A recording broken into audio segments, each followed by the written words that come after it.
Hi everybody, Renee back with some more information on identity theft and fraud. The second type of identity theft that I'm going to be discussing today is medical identity theft, which is actually very important, can lead to some really seriously dangerous medical repercussions for people. You can imagine if the wrong blood type were put into your body, how that might cause some issues, and that's just the tip of the iceberg on such things.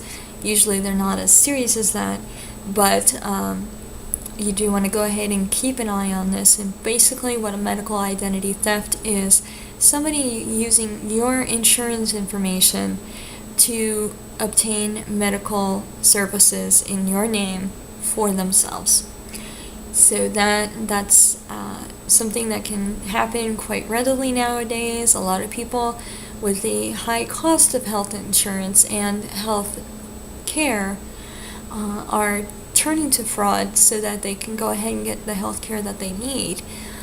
It's quite an unfortunate situation, but it does happen. In fact, somebody who is on my team actually had a billing come to them for a kidney transplant. They were supposedly a donor of a kidney to a transplant recipient and billed underneath their insurance for it, and such. When they opened it, they kind of cocked their head to the side and said, I'm pretty sure I have both my kidneys. I'm pretty sure I didn't donate one, and I certainly don't remember having to charge my medical insurance for it, so I'm guessing that wasn't me. And that was actually a really kind of a harsh circumstance to come to for him. So luckily it got resolved, but these things can go ahead and cause major issues. So what you want to keep in mind for this is you want to go ahead and never sign blank insurance claim forms. You never want to give a blanket authorization to a medical provider to bill for services rendered. Ask your medical providers what they will charge and what you can expect to pay out of pocket for their services. And these are just good practices anyway, so that you know what you're going to be paying and how it all will work for you. Do not do business with door-to-door or telephone salespeople who tell you that services or medical equipment are free. You know, you see those commercials on the TV, Liberty Medical and stuff like that. You want to make sure that you're dealing with a reputable person. So don't necessarily go ahead and do business with them. Give your insurance or Medicare information only to those who have provided you with medical services. Keep accurate records to all healthcare appointments, and know if your doctor ordered any equipment for you. So in other words, you have to take the reins in the situation and make sure you know what's going on.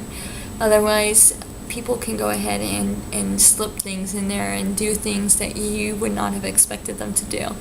One other thing I would go ahead and add to that is don't be overly anxious to give out information to medical offices.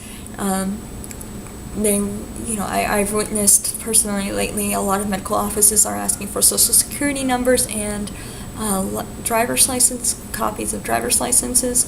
I personally, this is just me personally, would recommend that those kind of pieces of information not be given out at a medical office. They don't need your social security number to bill your health insurance.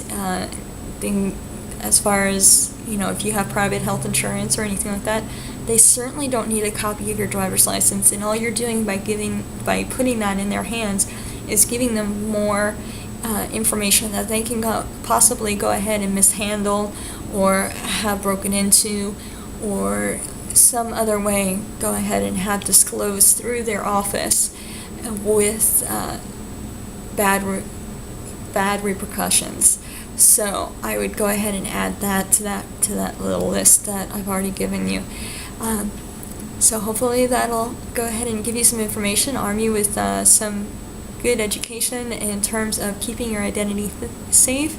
And thanks so much for joining me.